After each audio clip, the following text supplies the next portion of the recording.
हर हर महादेव। जय महादेव। जय महादेव। स्वागत है मेरे YouTube चैनल के ऊपर।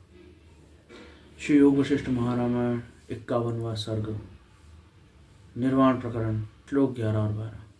भगवान श्री राम जी वशिष्ठ जी से पूछते हैं कि हे भगवान, आप ब्रह्म तत्व, आत्म तत्व, परमात्म तत्व की व्याख्या करते हुए कहते हैं कि वह आकाश जैसा निर्लेप है, निष्पन्द है, रूप रहित, शब्द रहित, दृश्य रहित, शून्य जैसा है। अगर वो ब्रह्म परमात्मा तो शून्य जैसा है, तो उससे इतने सारे व्यवहार वाला ये जगत हुआ कैसे? और अगर ये व्यवहार वाला जगत उसके अधिष्ठान से चल रहा है, तो ये जगत शून्य जैसा क्यों नहीं है? ऐसा भगवान श्री राम जी वशिष्ठ जी से कहते हैं। वशिष्ठ जी उसका उत्तर देते हुए कहते हैं कि जो ब्रह्म परमात्मा तत्व है, आत्म तत्व है, वह शून्य नहीं है, क्योंकि देश, काल, क्रिया, स्थान, वस्तु, व्यक्ति, परिस्थिति, मैं मेरा, तू तेरा, हमारा, उनका, विभिन्न भाव, विभिन्न वस्तुएं, पदार्थ, चेतना, ऊर्जा, इन सब का अधिष्ठान वही है।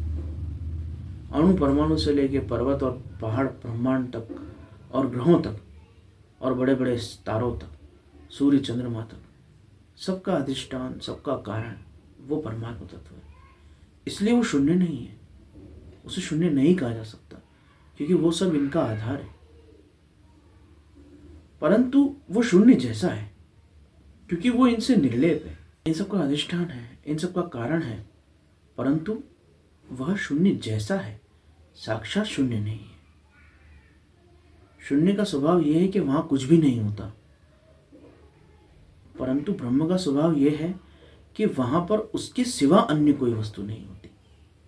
सभी कुछ उसका विवर्त होता है, सभी कुछ उसका प्रतिबिंब होता है। इसलिए उसे शून्यमेव कहते हैं। शून्यमेव का अर्थ है शून्य जैसा। जिस प्रकार से आकाश में कोई स्पंदन नहीं है, परंतु वो आकाश शून्य रूप नहीं है, अस्तित्व के रूप में उसकी उपस्थिति है। उसी प्रकार से परमात्म तत्व, ईश्वर तत्व, ब्रह्म तत्व शून्य जैसा है।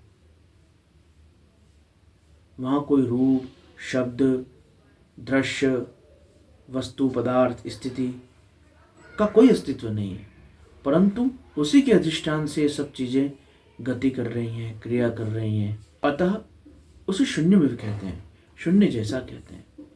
जहां मन में कोई रूप, दृश्य, शब्द ना हो, कोई विचार, कोई प्रभाव ना हो, एकदम निष्पन्द, शान्य, एकदम निष्पन्द शांत स्थिति हो, वो ब्रह्म का स्वरूप है, वो आत्मा का स्वरूप है।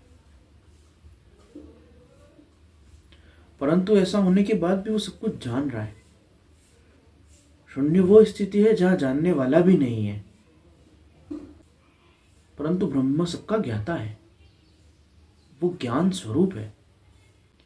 निद्रा की जो स्थिति है वो शून्य की स्थिति है, जहां हमें यह भी नहीं पता होता कि हमें नींद आ गई है, उठने के बाद ही पता चलता है। जहां हमें यह पता नहीं चलता है कि सपना हम देख रहे हैं और ये सपना है, वो शून्य की स्थिति है। जो मूर्छा की स्थिति है, बेहोशी की स्थिति है, जब व्यक्ति बेहोश हो जाता है, वो शून्य की स्थिति है। ब्रह्म तत्व समाधि की जो निष्पन्नता है, जो शून्यमेवता है, जो शून्य जैसी स्थिति है, उसमें जानने वाला बोध स्वरूप आत्मा उपस्थित रहता है, ज्ञान स्वरूप आत्मा जागृत रहता है। वो जान रहा होता है कि कोई वृत्ति नहीं है, कोई विचार नहीं है, कोई सपना नहीं है, कोई रूप शब्द नहीं है। वो स्थिति शव जैसी होती है, वो स्थिति नींद जैसी होती है, एकदम शून्य जैसी होती है। परंतु शून्य की तरह उसमें अज्ञान नहीं होता है, जहां ये बोध ही ना हो कि इसको कोई देख रहा है, जहां ये बोध ही ना हो कि इस तत्व को कोई देख रहा है। अतः हे राम जी, वो ब्रह्म परमात्मा शून्य ही है, निष्पन्द ही है। रूप, दृश्य, विचार, संस्कार, इच्छा, वासना रहित जो एकदम निष्पन्द चित्त है, एकदम क्रिया रहित अक्रिय चित्त है, वही उसका स्वरूप है। परंतु उसे शून्य नहीं कहा जा सकता, क्योंकि शून्य का आधार अज्ञान है। वहाँ कोई बोध नहीं रहता, वहाँ कोई ज्ञान नहीं रहता, वहाँ सब कुछ लय हो जाता है। वो मृत्यु वाली स्थिति है, वो निद्रा वाली स्थिति है, वो मूर्छा वाली स्थिति है।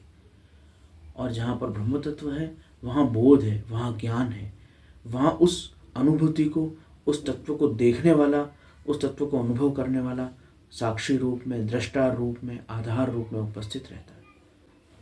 हर हर महादेव। जय श्री राम, जय श्री कृष्ण।